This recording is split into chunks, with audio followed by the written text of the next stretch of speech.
आज Lahore high court में मरियम नवाज शरीफ साहिबा की बेल मनसूखी के लिए नैब की दरख्वास्त पर समाअत हुई।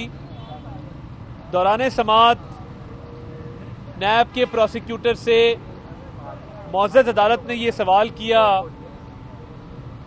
कि क्या चौधरी शुगर मिल के केस में मरियम नवाज शरीफ साहिबा जिस्मानी रिमांड पर नैब की तहवील में नहीं रही। जवाब आया कि रही हैं। अगला सवाल ये किया गया कि क्या चौधरी शुगर मिल के केस के अंदर मरियम नवाज शरीफ साहिबा जुडिशल रिमांड पर कोट लखपत जेल में नहीं रही। जवाब आया कि रही हैं। तो मुअज़्ज़ज़ अदालत ने यह सवाल किया कि जब वो जिस्मानी रिमांड पर नैब की तहवील में भी रही हैं इसी केस में और जुडिशल रिमांड पर जेल में भी रही हैं इसी केस में, तो उनकी दोबारा गिरफ्तारी का क्या जवाज़ है और बेल मनसूखी नैब क्यों चाहता है? इसका नैब के पास जवाब कोई नहीं था। फिर पूछा गया कि क्या नैब ने उनको जब बुलाया था पिछली दफ़ा उसके बाद दोबारा कॉल अप नोटिस जारी किया? नैब ने कहा नहीं जी, वो हमला हो गया था, उस दिन हमारे कारकुनान पे भी पर्चा दिया गया, लाठियां भी बरसाई गई, पत्थर भी बरसाए गए और मरियम नवाज शरीफ साहिबा की बुलेट प्रूफ गाड़ी की स्क्रीन भी क्रैक हुई और नैब ने उनको वापस भेजा, अंदर नहीं जाने दिया। तो इसका भी नैब से पूछा गया कि क्या उस पेशी के बाद दोबारा बुलाया गया? तो जवाब आया कि दोबारा नहीं बुलाया गया। फिर जज साहब ने बहुत गुस्से में पूछा कि ये बताइए कि आपको 1 साल बाद ख्याल क्यों आया है मरियम नवाज शरीफ को बुलाने का? जिस पर नैब के प्रोसिक्यूटर ने कहा कि 1 साल नहीं, हमने 6 माह बाद इनको बुलाया है। तो उन्होंने कहा चले मान लिया, तो 6 माह बाद आपको यकदम ख्याल कैसे आया? इस पर नैब के प्रोसिक्यूटर ने, जिसके मैं सदके जाऊं और नैब के भी सदके जाऊं, उन्होंने कहा जी इनके जलसों का शेड्यूल था, वो जलसों में मसरूफ थी। इनके बाई इलेक्शन का शेड्यूल था, वो बाई इलेक्शन में मसरूफ थी। उनके सेनेट का शेड्यूल था, वो सेनेट में मसरूफ थी।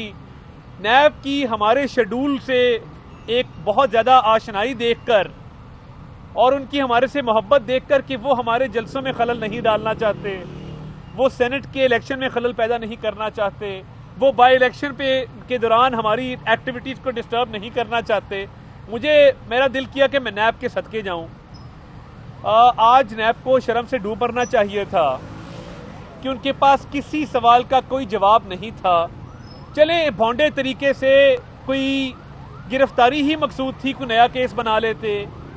एक पुराने केस जिसके अंदर मेरिट पर बेल हुई है, ये भी पूछा गया क्या इस केस में बेल हुई है? लाहौर हाई कोर्ट ने मेरिट पे बेल दी है। तो इतनी भी जहमत नहीं की कि नया केस बना लेते। जो आटा चोरी कर रहे हैं, जिन्होंने 200 अरब की चीनी चोरी की है, जो अद्वियात चोरी कर रहे हैं, जो बिजली और गैस खा गए हैं, उनको पूछने वाला कोई नहीं है। फैसल वाडा जैसे शख्स का केस 2 साल जेर इल्तवा रखा जाता है, वो डुअल नेशनल है, ये बात साबित हो चुकी है। उसके बावजूद उसको 2 साल दिए गए कि वो अब सेनेटर बन गया है। तो क्या उसको नाअहल नहीं होना चाहिए था? होना चाहिए था। नैब को बड़ी बड़ी चोरी चिकारी नजर नहीं आती और एक सियासी आलाकार और एक सियासी हथियार के तौर पर अब इस्तेमाल हो रहे हैं। और मैं समझता हूं कि मरियम नवाज शरीफ साहिबा का चौधरी शुगर मिल का केस बहुत स्ट्रांग है, उन पर मुआवनत का इल्जाम है, कोई सस्पिशियस ट्रांजैक्शन साबित नहीं हुआ। उनको जब मेरिट पे बेल हुई, तमाम तर हकाइक देखते हुए कोर्ट ने बेल दी। उन्होंने जिंदगी में एक दिन भी पब्लिक ऑफिस होल्ड नहीं किया। तो आज नैब को बहुत सुक्की हुई, नैब को शर्मिंदगी का सामना करना पड़ा। और अगर शर्म होती तो आज नैब ये केस वापस ले लेता, जमानत मनसूखी की दरख्वास्त वापस ले लेता, मगर नैब में शर्म नहीं है और हम चाहते भी नहीं कि नैब ये केस वापस ले। हम चाहते हैं कि नैब एक्सपोज हो अदालत के सामने और पता लगे कि किन ओछे हथकंडों के तहत और किस भौंडे तरीके से ये केस किया गया है। और नैब ने सुप्रीम कोर्ट जाने की जहमत क्यों नहीं की? जब हाई कोर्ट की बेल ग्रांटेड है तो वहीं पे जाके ये दरख्वास्त क्यों दायर की गई? नैब का इदारा एक मजाक बन चुका है, इसको अब कोई सीरियसली नहीं लेता क्योंकि वो एक्सपोज हो चुके हैं और दिन ब दिन मजीद एक्सपोज होंगे। अता साहब, आज वज़ीर-ए-आज़म के मामले को फिर शहबाज गिल को अंडे और स्याही पड़ी है, उस पर क्या कहेंगे आप? देखिए किसी नहीं, देखिए इससे इस वाक़े से हमारा एक तो ताल्लुक कोई नहीं है पहले, और दूसरी बात यह है कि हमारे लीडरान ने गोलियां खाई हैं, स्याहियां फेंकी गई, बड़ा कुछ बर्दाश्त किया है। सियासी कारकुन थे, हौसला कर गए, बर्दाश्त कर गए। ये एक पैराशूटर, एक शख्स जो बदजबानी करता है, बदकलामी करता है, मीडिया को अलग गालियां देता है, अदलिया को अलग गालियां देता है, अवाम को अलग गालियां देता है। किसी भी शख्स के साथ ऐसा सलूक उसको मैं अच्छा नहीं कहता, मगर कभी कभार अपनी ज़बान कंट्रोल में रखनी चाहिए, इखलाक से गिरी हुई हरकत नहीं करनी चाहिए। मैं फिर भी कहता हूं कि ये वाकया नहीं होना चाहिए था किसी भी इंसान के साथ, मगर जब आप लोगों के घरों तक जाएंगे, गालियां बकेंगे, इखलाक से गिरी हुई बातें करेंगे, लोगों का रद्द अमल आता है, उसको मैं जस्टिफाई नहीं कर रहा, मगर ऐसा वाकया नहीं होना चाहिए था। इस वाकये का हमारे से कोई ताल्लुक नहीं है, मगर आपको अपनी ज़बान को और अपनी हरकत को कंट्रोल में रखना चाहिए। अब जो आगे वक्त आ रहा है, लोग गुर्बत महंगाई से तंग हैं, ऊपर से आप बदजबानी करते हैं, लोग आपके गिरेबानों तक आएंगे। अच्छा ताज साहब, ये भी बताइएगा कि अभी आपने कहा कि अपनी ज़बानों को कंट्रोल में रखना चाहिए, ये सिर्फ अपने लोगों के लिए या दूसरे लोगों के लिए भी? क्योंकि देखते हैं हम लोग के इमरान खान की ज़ात पर भी, उनके जो किरदार है उसके बारे में भी, ख़ानदान पर भी बहुत अटैक किए जाते हैं, फिर उसकी तरफ रिएक्शन आता है, तो वो लोग कहते हैं कि हमारा इनसे कोई ताल्लुक नहीं। आप भी कह रहे हैं मैं बड़ा क्लियर कर दूं, हमारी जमात का कोई लीडर, हमारी जमात का कोई स्पोक्स पर्सन उसने उनके अहले खाना के बारे में बात की हो, और मैं आपको बताऊं, बड़ा कड़ा वक्त था जिसमें वो ज़ाती तनकीद इमरान खान साहब करते थे। मियां नवाज शरीफ ने हमेशा इमरान खान साहब कह के उनको पुकारा है। ना सिर्फ ये कि जब उनके अहले खाना की या उनकी ज़ाती मामलात की बात आती है, पार्टी को मना किया कि ज़ातियात पे नहीं उतरना। हम आज भी सोशल मीडिया पे 100 तरह की बातें लोग करते हैं, आज़ाद मंच लोग हैं, हमने कोई बात नहीं की।